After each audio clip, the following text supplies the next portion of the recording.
আসসালামু আলাইকুম রহমতুল্লাহি বারকাতু। ভোট আসতেছে, ভোটের মৌসুম, দেশের উত্তাপ তো শুরু হবে। একদিক আপনার উৎসবের আমেজ হবে, আর একদিক দেখা যাচ্ছে আধিপত্য তৈরি করার জন্য তারা ব্যস্ত হয়ে পড়বে। নেতারা প্রচুর টাকা ঢালবে, গরিব লোকের জান যাবে। যারা মানে এই চামচা কয়, আমি চামচাই বলবো তাদের, এই চামচারা ধরেন প্রচুর ফালাফালি করবে সামান্য কিছু টাকার জন্য, একজন একজনকে বকাবকি করবে, কুকাট্য কথা ভাষাভাষী ব্যবহার করবে। আসলে এটা আমরা জাতিভাবে লজ্জিত আমি মনে করি।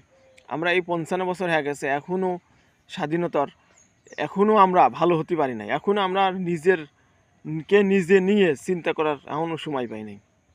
নেতা আপনি মারা গেলে কিছুই হবে না, নেতার কি যায় এসে যাবে নেতার। আপনি নিজের সময় দেন, নিজেকে সময় দেন, নিজে কর্ম করে খান, পরিবারকে সময় দেন, মা বাপকে সময় দেন।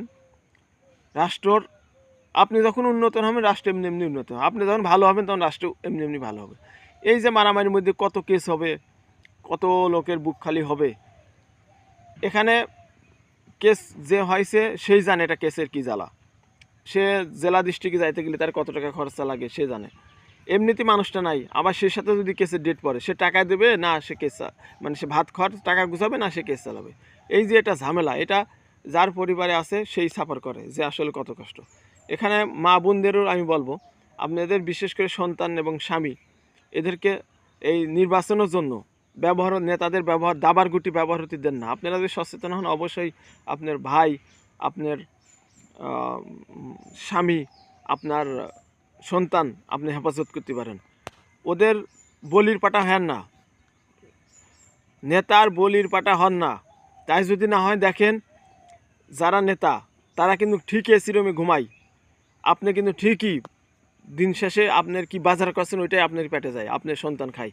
তাহলে আপনি কেন বাজার করতে কানজুস করবেন, কেন আপনি বাজার করতে করবেন? এই নেতারা কী দেয় আপনাকে? হয়তো বা কিছু হারাম টাকা দেবে আপনাকে, আমি বলবো হারামই বলবো। তার পকেট থেকে সে কোনতে এত টাকা দেবে? সে হারামই দেবে। রাষ্ট্রের টাকা চুরি করে, গোপন করে, টাকা মারিয়ে, টেন্ডার জমা দিয়ে, দুর্নীতি ঘুষ মুষ খেয়ে আপনি কিছু টাকা দেবে। ওই টাকা দিয়ে আপনি হয়তো বা 2 লাখ দিয়েছে, আপনি ওখান থেকে সর্বোচ্চ কী করতে পারবেন, কী ছিটতে পারবেন?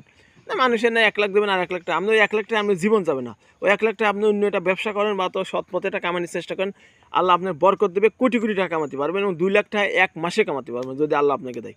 আর আজ দেখেন, আজ পর্যন্ত যারা যতই এই চামচারা কিন্তু কখনো ভালো থাকে না। যারা তেল মারিয়ে নেতারে, তারা কিন্তু কোনো দিন কোনো সময় দেখেন, ইতিহাসে পাতে দেখেন তারা কোনো ভালো আছে না। তারা শুধু মানুষের বঞ্চিত হয় বোকা শুনে।